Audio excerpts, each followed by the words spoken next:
चलो स्टार्ट करते हैं।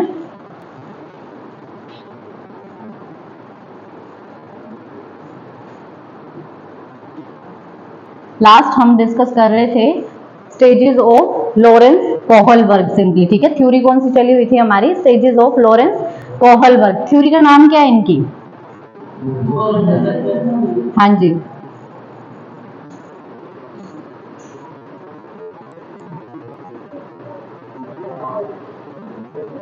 Stages of Lawrence Kohlberg and theory का नाम है मोरल डेवलपमेंट थ्योरी सिंपली, ठीक है।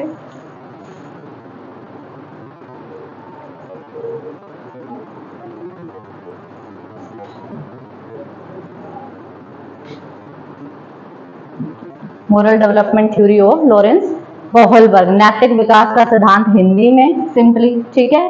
स्टेजेस डिस्कस कर रहे थे हम इसकी। लास्ट में हम आधा जो इसकी लेवल हैं, ये ध्यान रखना, लेवल कितनी दी हैं? 3 लेवल्स हैं।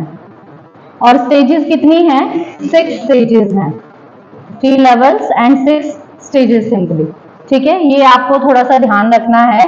बाकी आपका लेवल जो फर्स्ट थी, जल्दी से नाम बताएंगे, कौन सी थी? Pre conventional level. हाँ जी, क्या था इसमें? प्री कन्वेंशनल लेवल कर चुके हैं हम डिस्कस। जल्दी जल्दी बताएंगे कि यहाँ पे जो मोरालिटी है वो किस चीज पर बेस्ड होती है? आउटर फोर्स जो है किसी और पे, जैसे फैमिली, क्योंकि बच्चा है ना अभी वो, तो फैमिली पे या फिर जो स्कूल से रूल दिए जाएंगे वहां पे फिक्स होगी सिंपली, ठीक है। देन उसके बाद, और इस वाली स्टेज में, लेवल में कितनी स्टेजेस आती हैं? 2, first stage plus second stage, है ना, यही था। उसके बाद हमारे पास सेकंड लेवल थी, that is conventional level. Conventional level परंपरागत स्तर जिसको बोलते हैं हिंदी में, ठीक है। और इसमें जो आपकी मोरालिटी है वो किस चीज पे बेस्ड होती है? हाँ जी, सोसाइटी पे, ठीक है। कि जो सोसाइटी है उसके अकॉर्डिंग बच्चा यहाँ पे अपने डिसीजन लेता है अच्छा बनने के लिए, खुद को अच्छा, अपनी इमेज अच्छी करने के लिए सिंपली। इसमें कौन कौन सी स्टेजेस हैं? 3rd plus 4th stage. इसके बाद हमारे पास 3rd लेवल है, कौन सी? Post conventional level.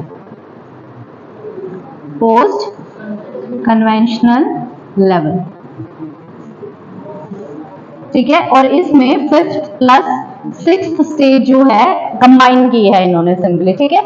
अब पोस्ट कन्वेंशनल जो लेवल है, यहाँ पे मोरालिटी किस चीज पे होती है? किस पे बेस्ड है? सोसाइटी पे भी, और ओन पर्सपेक्टिव्स जो हैं वो अब यहाँ पे मेन रोल प्ले करते हैं सिंपली। क्योंकि अब जो देखो मोरली फुल डेवलप हो चुके हैं जो भी यहाँ पे रहेगा इस स्टेज में, तो होता क्या है सिंपली कि अब इंसान को पता है कि सही क्या है गलत क्या है। अब उसके पास वो रिजिड रूल्स नहीं है कि एक बार बोला कि झूठ नहीं बोल सकते तो नहीं बोलना है। अब उसको पता है कि अगर किसी के अच्छे के लिए झूठ बोलना तो शायद मैं बोल सकता हूँ सिंपली, ठीक है। और रूल्स जैसे पहले था, अगर सेकंड लेवल की हम बात करें तो आपको हेलमेट पहनना है क्योंकि चालान ना कटे। बच्चे यहाँ पे जो होंगे उनका थिंकिंग ऐसी होगी चालान से बचने के लिए। लेकिन जो इस लेवल पे आ जाएंगे, अब उन्हें पता है कि हेलमेट पहनना है तो वो मेरी सेफ्टी के लिए है, ठीक है। तो वो डर खत्म हो जाता है और ओन पर्सपेक्टिव बन जाता है कि हमें क्या करना है और क्या नहीं करना है, ठीक है। तो ये 3 थे हमारे पास लेवल, जिसमें आपकी 2-2 स्टेजेस हैं। पहली 2 स्टेजेस इसमें इंक्लूड की गई हैं, उसके बाद की 2 इसमें और लास्ट की 2 इसमें, ठीक है। 3 लेवल और 6 स्टेजेस, यही किया था हमने, ठीक है। नेक्स्ट पे आते हैं, ये तो थी लेवल्स। उसके बाद हमने जो स्टेजेस डिस्कस की थी, फर्स्ट स्टेज कौन सी है? हाँ जी, फर्स्ट स्टेज थी ओबीडियंस। ओबीडियंस, ओहो एक minute, obedience and punishment orientation. इसमें क्या था? ओबीडियंस एंड पनिशमेंट ओरिएंटेशन में फर्स्ट स्टेज है ना, इसमें क्या इंक्लूड कराया था हमने?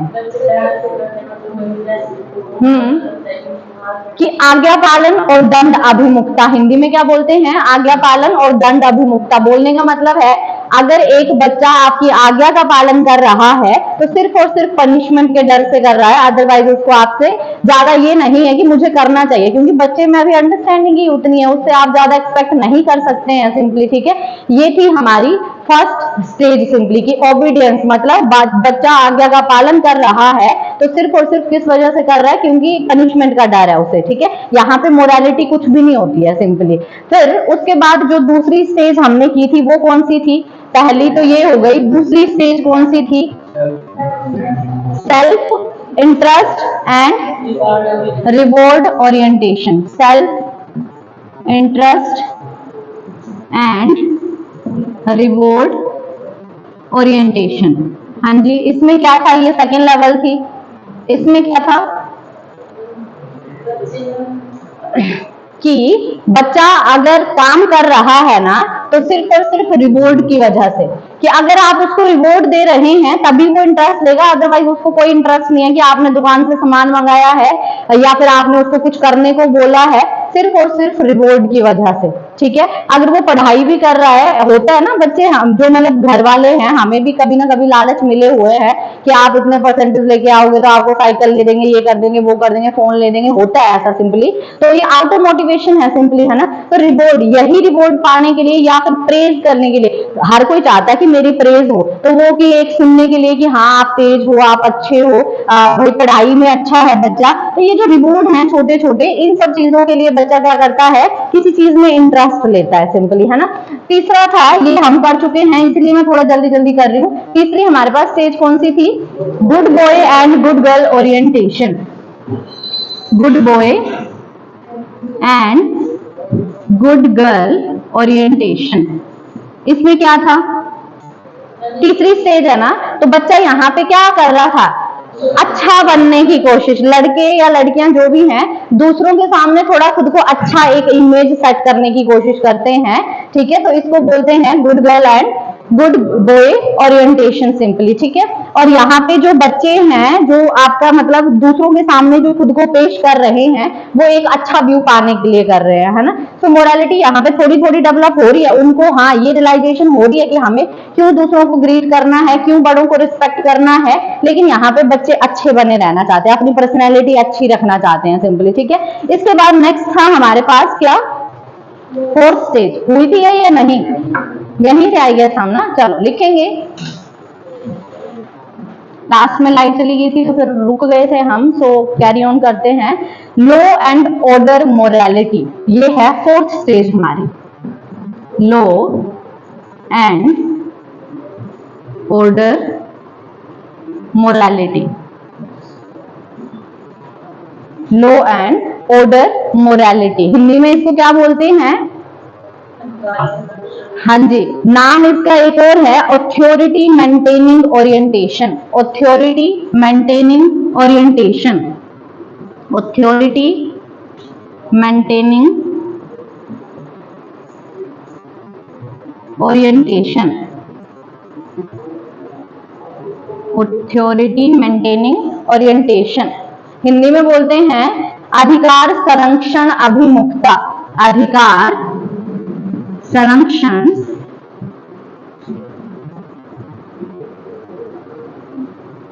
अभिमुखता, ओरिएंटेशन होता है अभिमुखता, अधिकार संरक्षण अभिमुखता, ठीक है। तो यहां से ये इजी शब्द हैं, यहां से आप इजीली अंडरस्टैंड कर सकते हैं कि जो लॉ एंड ऑर्डर है वो मोरालिटी बन जाती है अब यहाँ पे, कि अगर रूल्स बने हुए हैं तो किस चीज के लिए बने हैं, हमारे अच्छे के लिए हैं, तो वो अपना अच्छा और गलत यहाँ पे थोड़ा अंडरस्टैंड हो जाता है सिंपली, ठीक है। फर्स्ट पॉइंट ऐड करेंगे,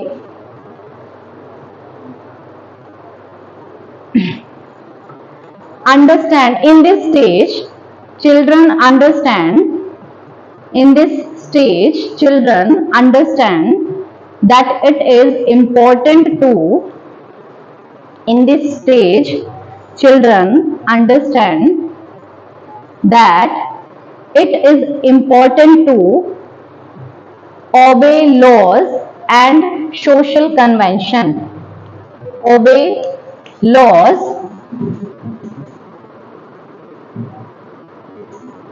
and social convention,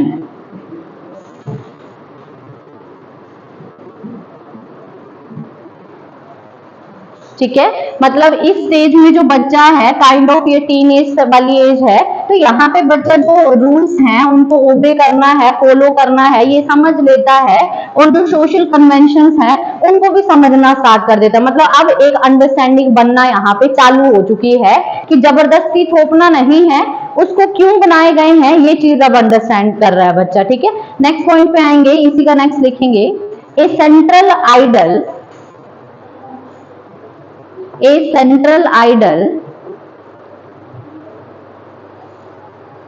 prescribe what is right and wrong. A central idol prescribe what is right and wrong. क्या गलत है क्या सही है, ये चीज जो है अब यहाँ पे इसकी समझ डेवलप होना शुरू हो गई है, समझ बनना शुरू हो गई है सिंपली। ठीक है, कि अगर मुझे सड़क में चलते हुए जब मैं अगर बाइक राइड कर रहा हूं तो मेरे को हेलमेट पहनना है, ये क्यों जरूरी है, ये अब बच्चा क्या करता है, अंडरस्टैंडिंग बनाने शुरू कर देता है। ठीक है, कि मेरी सेफ्टी के लिए है, ना कि सिर्फ चालान से बचने के लिए है। नेक्स्ट पे आएंगे, most active members of society, most important point है ये इसका, most active members of society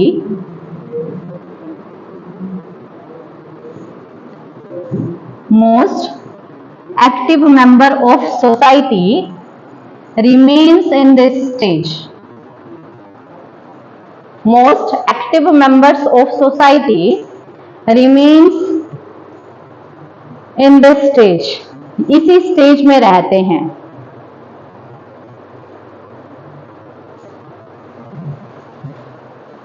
ठीक है, क्या बोला गया है यहाँ पे, अंडरस्टैंडिंग तो बन रही है लेकिन मोस्ट जो active members of our society हैं ये क्या करते हैं, यहीं पे स्टेबल रहते हैं, मतलब यहीं तक, इसी लेवल तक जो है ज्यादातर, कि जो आउटसाइड ऑब्वियसली अब रूल्स बने हैं उनको फॉलो करना है, यहाँ तक अपनी लाइफ को सेटल कर लेते हैं। ठीक है, यहाँ तक की ही मोरालिटी ज्यादातर लोगों की रहती है। नेक्स्ट पे अब आएंगे जो हमारी फिफ्थ स्टेज रहेगी, फिफ्थ पे आएंगे, कौन सी है फिफ्थ स्टेज, नाम याद करने को बोला था मैंने आपको। हाँ जी, social contract orientation, social contract orientation. हाँ जी, हिंदी में बोलेंगे इसको, हाँ जी, सामाजिक अभिमुखता, सामाजिक नियम अभिमुखता।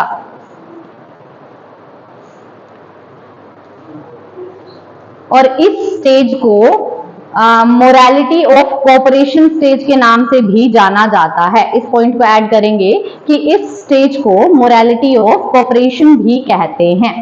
इस स्टेज को मोरालिटी ऑफ कोऑपरेशन भी कहते हैं। इस स्टेज को मोरालिटी ऑफ कोऑपरेशन भी कहते हैं, मोरालिटी ऑफ कोऑपरेशन भी कहते हैं।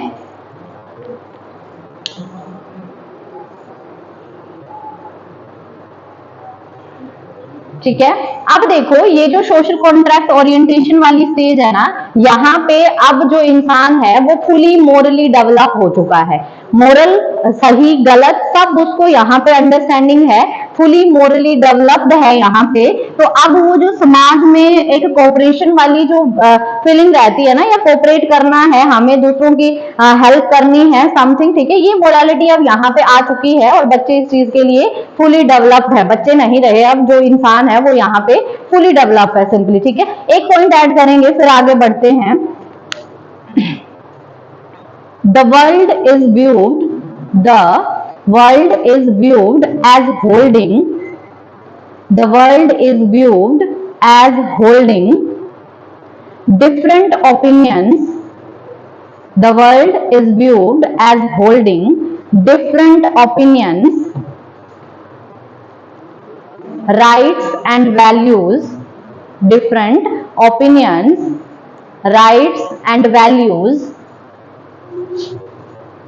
by persons, rights and values by persons who reach this stage of moral development, who reach this stage of moral development.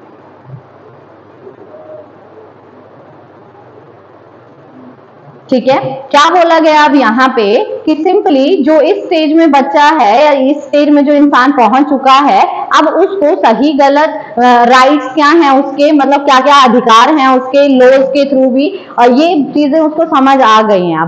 अब उसको पता है कि अगर जो उसका सही क्या है उसका गलत क्या है, तो वो चीज वो फॉलो कर रहा है अब सिंपली। ठीक है, कि एक मतलब सोसाइटी में जब आपको रहना है, वहां पे कोऑपरेट करना है, तो अपने अधिकार आपको यहाँ पे पता है, तो मोरली यहाँ पे कहीं ना कहीं आप डेवलप्ड है सिंपली। ठीक है, लास्ट लाइन ऐड करेंगे, लॉज आर रिगार्डेड, लॉज मतलब जो नियम है, laws are regarded as social contracts, laws are regarded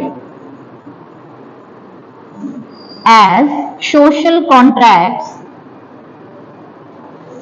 ठीक है, laws are regarded as social contracts rather than rigid rules, rather than rigid rules।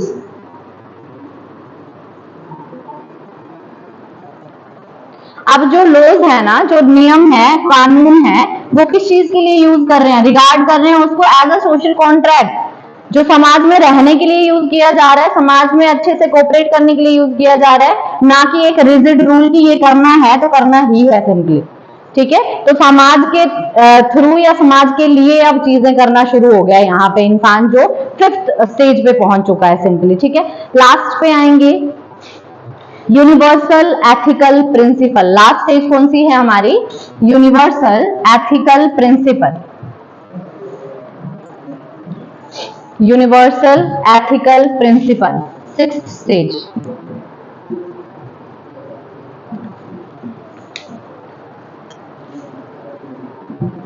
Universal ethical principle, universal ethical principle कि अब जो सार्वभौमिक नियम है, एक वो जो सिद्धांत है आपके सार्वभौमिक, वो बनना शुरू हो गए हैं। हिंदी में क्या बोलते हैं इसको, हाँ, सार्वभौमिक सिद्धांत। बोलने का मतलब है कि अब जो एक इंसान इस वाली, वैसे तो पहली बात तो इस वाली स्टेज तक रेयरली पहुंचते हैं, बहुत कम लोग आते हैं इस स्टेज तक, लेकिन जो आते हैं फिर वो अपने से पहले समाज को रखते हैं, अपने लोगों को रखते हैं, अपने देश को रखते हैं सिंपली। ठीक है, तो ये जो यूनिवर्सल एथिकल प्रिंसिपल है, इस मोरालिटी स्टेज पे अगर कोई इंसान पहुंच रहा है, तो वो फिर अपने लिए नहीं, अपने समाज के लिए, अपने लोगों के लिए काम कर रहा है सिंपली। ठीक है, लिखेंगे इसमें, पहली बात तो बहुत कम लोग इस स्टेज पे पहुंच पाते हैं,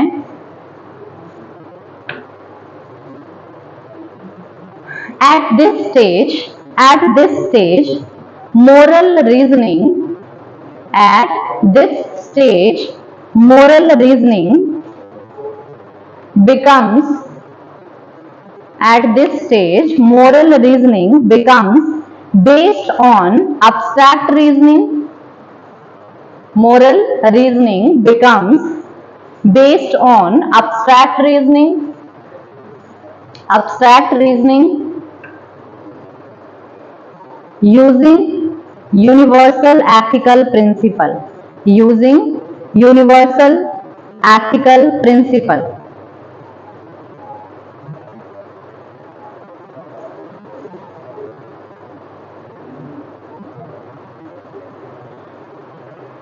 ठीक है, अब बोलने का मतलब है कि यहाँ पे जो लॉज है ना, आपके जो कानून बनाए गए हैं, जो रूल्स बनाए गए हैं, एक इंसान तभी फॉलो कर रहा है इस स्टेज वाला अगर उसको लगता है कि ये वैलिड है तो।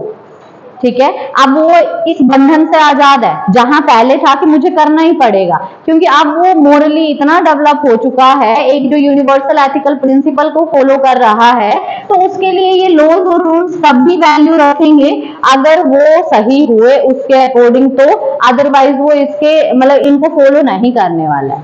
ठीक है, और दूसरी चीजों को जो ह्यूमैनिटी के बेसिस पे हो उसको पहले प्रीफर करेगा सिंपली। क्लियर है ये? ठीक है, जैसे इसमें ज्यादातर आपके फ्रीडम फाइटर्स फ्रीडम फाइटर्स वगैरह जो है इस स्टेज तक पहुंचते हैं, जो अपनी जान को बाद में, अपनी फैमिली को बाद में और देश को पहले रखेंगे। ठीक है, ये वाली फीलिंग इन लोगों में होती है सिंपली। जैसे फॉर एग्जाम्पल अगर बात करें, गौतम बुद्धा थे, महावीर जैन थे, ये लोग नॉर्मल लोगों से बहुत अलग थे। अपनी फैमिलीज को छोड़ के गए थे, किस चीज के लिए? सच की तलाश में, सच की सर्च के लिए गए थे सिंपली, कि है क्या ये, दुख का कारण क्या है, क्यों लोग दुखी होते हैं, ये सब क्यों होता है। आपने पढ़ा होगा हिस्ट्री में जो बुद्धिज्म और जैनिज्म है। फिर जब इनको ज्ञान की प्राप्ति हुई, या जो भी इन्होंने मतलब वो मोक्ष इनको मिल गया, तो वहां से फिर जो एक चीज शुरू हुई, इन्होंने लोगों के लिए काम करना शुरू किया, उपदेश देना शुरू किया, लेक्चर्स इन्होंने दिए कि सिंपली ये चीजें हैं जिनसे आप बच सकते हैं दुख से, सिंपल है ना। तो ऐसे ही कुछ लोग जो अपने सिर्फ बारे में ना सोच के, जो एक अदर दुनिया, देश, इन सब के बारे में ज्यादा उसको पहले प्रायोरिटी देंगे, वही लोग क्या इस ज्यादातर स्टेज में पहुंच पाते हैं। सिंपली क्लियर है ये? ठीक है, यूनिवर्सल एथिकल प्रिंसिपल जो आपकी स्टेज थी ये। तो ये तो हो गई 6 स्टेजेस और 3 लेवल जिनके बारे में हमने बात कर ली। अब बात करते हैं कि जो मतलब हमने किस किस बारे में बात की थी। ठीक है, एक बार जो इंपॉर्टेंट थोड़ा थोड़ा यहाँ पे शब्द आ रहे हैं या टर्म्स यूज की गई हैं उसकी बात कर लेते हैं। ठीक है, एक शब्द है यहाँ पे मोरल डिलेमा। मोरल डिलेमा, इसका क्या मतलब है कि एक जो नैतिक दुविधा है ना, उसमें एक जो इंसान दुविधा में जब फंस जाता है, कौन था यहाँ पे? हाइंज। इसका एक्सपेरिमेंट पढ़ा ना हमने कि वाइफ को बचाने के लिए ये केमिस्ट की शॉप से चोरी कर लेता है, यही था ये। ठीक है, अब जब केमिस्ट की शॉप से चोरी कर लेता है तो सिंपली आपको पता है कि अपनी वाइफ की जान बचा ली, लेकिन यहाँ पे जब मोरल रीजनिंग यहाँ पे मांगी गई तो कुछ लोगों के लिए ये गलत था, बच्चे जो थे उनके लिए गलत था क्योंकि चोरी की गई थी। सिंपली अलग अलग रीजनिंग हमें देखने को मिली। तो हाइंज के थ्रू इन्होंने किस चीज के फोकस किया था? मोरल डिलेमा में। बोलने का मतलब है आप छांटो, आप बताओ कि क्या सही है और क्या गलत है, और बच्चों किस स्टेज का बच्चा किस टाइप की थिंकिंग रखता है, कितना मोरली वो डेवलप है सिंपली। ठीक है, फिर सेकेंडरी हमने बात की मोरल रीजनिंग के बारे में। मोरल रीजनिंग के बारे में बोलना चाहेंगे इस पे कुछ कि ये क्या था? एक पॉइंट मैंने आपको बताया था कि जब आपके जो ये लॉरेंस कोहलबर्ग है, इन्होंने अपना एक्सपेरिमेंट किया बच्चों पे या अलग अलग एज के बच्चों पे, तो सिंपली इन्होंने आंसर से ज्यादा फोकस कहाँ रखा था कि बच्चे रीजन क्या दे रहे हैं, कि अगर हाई सही था तो क्यों था और नहीं था तो क्यों था। जैसे मैंने आप लोगों से पूछा था ना कि बताओ मेरे को कि अगर आपके अकॉर्डिंग सही है तो क्यों सही है। ठीक है, तो ये आपकी इन्होंने आंसर से ज्यादा फोकस किस चीज पे रखा था? रीजन पे। ठीक है, कि रीजनिंग क्या दे रहे हैं बच्चे सिंपली। फिर उसके बाद हमने बात की लेवल्स की, कितनी थी? 3 लेवल हैं। कौन कौन सी हैं? प्री कन्वेंशनल, कन्वेंशनल और पोस्ट कन्वेंशनल लेवल। ठीक है, फिर उसके बाद हमने बात की स्टेजेस की। स्टेजेस कितनी हैं? 6। कौन कौन सी? पहली स्टेज कौन सी है? ओबीडियंस एंड पनिशमेंट ओरिएंटेशन, और दूसरी है right self interest and reward orientation. तीसरी है good boy and good girl orientation. चौथी है law and order morality orientation. 5वीं है सोशल कॉन्ट्रैक्ट ओरिएंटेशन। 6ठी है यूनिवर्सल एथिकल प्रिंसिपल। तो ये 6 स्टेजेस हैं और 3 लेवल्स थी लॉरेंस कोहलबर्ग की। मोरल डिलेमा, मोरल रीजनिंग, इनके बारे में इन्होंने बात की थी। इनका जो एक्सपेरिमेंट था वो हाइंज नाम के व्यक्ति के ऊपर था, मतलब इन्होंने ऐसी सिचुएशन क्रिएट की थी सिंपली। ठीक है, और यही था टोटल। मैंने आपको बता दिया नैतिक विकास का सिद्धांत। इससे पहले इन्होंने किसकी थ्योरी पे काम किया था? तो जीन पियाजे की मॉरल डेवलपमेंट की थ्योरी पे इन्होंने आगे फर्दर काम किया था सिंपली। ठीक है, ये कुछ कुछ पॉइंट्स इनके याद रखने हैं। जो कल की क्लास रहेगी उसमें हम इनके क्वेश्चंस और प्लस आपकी जो पेडागोजी सीरीज चलती है सैटरडे को, उसके बारे में डिस्कस करेंगे। ठीक है, चलो आगे समझ या कोई क्वेश्चन है किसी के पास? एक बार देखो, 2 मिनट लो, जल्दी से पॉइंट्स रीड करो। अगर कोई भी आपके पास क्वेश्चन है तो पूछ सकते हैं आप।